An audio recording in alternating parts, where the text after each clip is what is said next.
নমস্কার বন্ধুরা, পারমিতার হেসেলে আপনাদের সবাইকে স্বাগত জানাই। আজকে আমি আপনাদের কাছে নিয়ে এসেছি চিংড়ি মাছের একটি অসাধারণ রেসিপি। প্রথম থেকে শেষ পর্যন্ত আমার সাথে থাকুন। আশা করি আজকের রেসিপি আপনাদের ভালো লাগবে। প্রথমে আমি চিংড়ি মাছ ধুয়ে পরিষ্কার করে নিয়েছি। তারপরে পরিমাণ মতো নুন আর হলুদ মাখিয়ে 10 মিনিটের জন্য আমি রেখে দেবো। এদিকে একটা কড়াই ভালো করে গরম করে তার মধ্যে নিয়ে নিলাম পরিমাণ মতন সর্ষের তেল। আমি এই রান্নাটা সর্ষের তেলেই করছি, কারণ সর্ষের তেলে এর স্বাদ সব থেকে ভালো হয়। তেলটা ভালো মতন গরম হয়ে গেলে এর মধ্যে দিয়ে দিলাম ডুমো ডুমো করে কেটে রাখা আলু। পরিমাণ মতন নুন আর হলুদ দিয়ে আলুগুলো বেশ ভালো করে ভেজে নেব। ভাজার সময় আলুগুলো 50% সেদ্ধ হয়ে যাবে। খুব ভালো করে আলুগুলো ভেজে নিয়েছি। এবার একটা প্লেটের মধ্যে আলুগুলো তুলে নেব।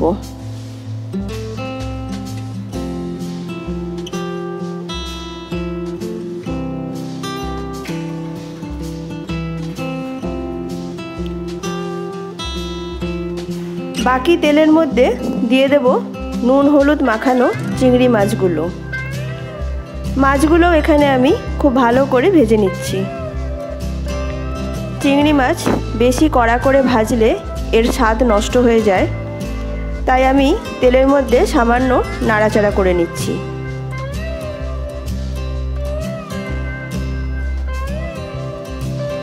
চিংড়ি মাছ নিজ গুণেই যে কোনো রেসিপির স্বাদ বাড়িয়ে দেয়।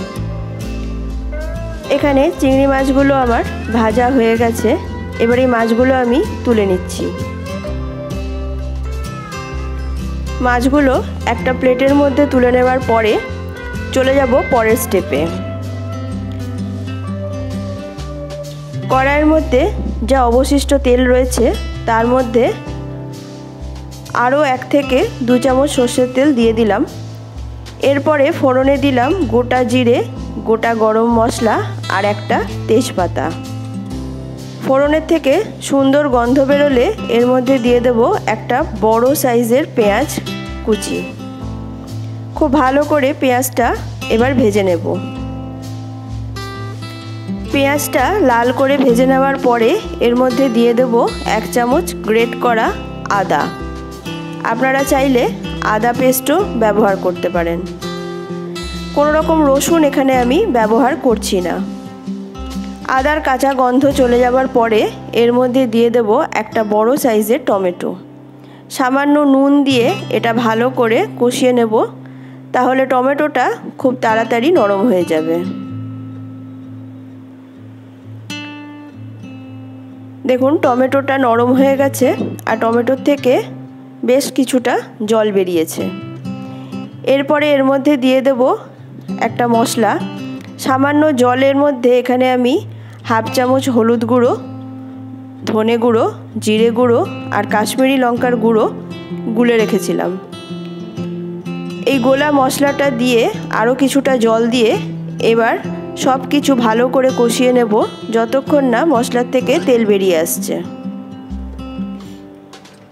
দিয়ে দিলাম 1/2 চামচ চিনি। আপনারা যদি চিনিটা স্কিপ করতে চান তাহলে অবশ্যই স্কিপ করতে পারেন। এখানে টমেটোটাও গলে গেছে আর মশলার থেকে তেলও বেরিয়ে এসছে। এরপরে এর মধ্যে দিয়ে দেব ভেজে রাখা চিংড়ি মাছ আর ভেজে রাখা আলু।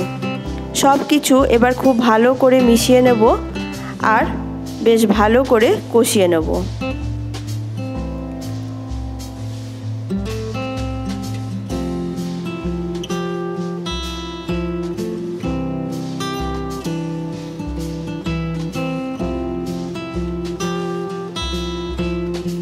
দিয়ে দিলাম 1 কাপ জল। সব কিছু এবার খুব ভালো করে মিশিয়ে ঢাকনা দিয়ে 5 থেকে 6 মিনিট রান্না করে নেব যতক্ষণ না আলুটা পুরোপুরি সেদ্ধ হয়ে যাচ্ছে।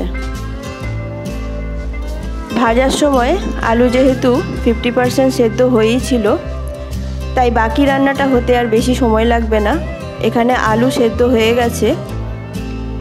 এর মধ্যে দিয়ে দেব 2টো চেরা কাঁচা লঙ্কা আর হাফ চামচ গরম মশলা গুঁড়ো।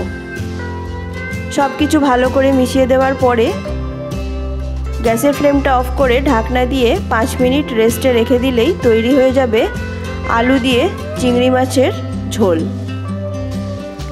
আমার আজকের চিংড়ি মাছের এই দুর্দান্ত স্বাদের রেসিপি যদি আপনাদের ভালো লেগে থাকে আমার চ্যানেলটা সাবস্ক্রাইব করে পাশে থাকা বেল আইকনটা প্রেস করে দেবেন, তাহলে আমি যখনই নতুন কোনো ভিডিও আপলোড করব সবার আগে নোটিফিকেশান আপনাদের কাছে চলে যাবে। তাহলে আজকের মতন আসি, আপনারা সবাই ভালো থাকবেন। নমস্কার।